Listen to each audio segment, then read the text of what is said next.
Rozina ma'am পিছিয়ে ছিল, but Rozina ma'am আমাদের সাথে পিছিয়ে নেই। সে সবসময় আমাদের ঊর্ধ্বে, সে সবসময় আমাদের উপরে। তারা এখনো যা বলবে তাদের মতো করেই আমরা আসলে পথ চলবো। ম্যাডাম তো অনেক বড় একজন কিংবদন্তি শিল্পী, তাকে শ্রদ্ধা জানিয়ে বলছি। আসলে সব জায়গাতে কিন্তু জয় পরাজয় আছে।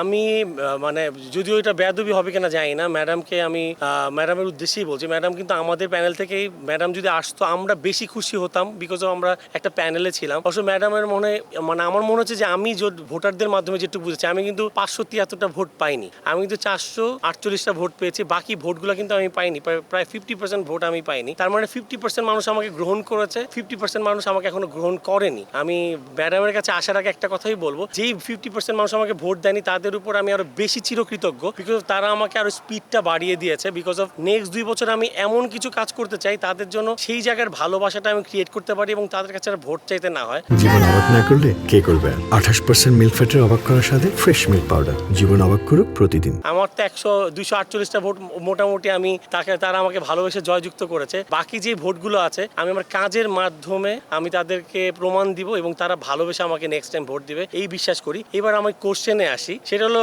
ম্যাডাম আসলে অবশ্যই আমাদের কিংবদন্তি, সবাই তাকে চেনে এবং সে আমাদের রেগুলার আমাদের আসা যাওয়া করে, আমাদের একটা আশীর্বাদের মতো সে। কিন্তু উনি মনে হয় এবার ভোট প্রচারণার জন্য একদমই সময় পায়নি, দেশের বাইরে ছিল।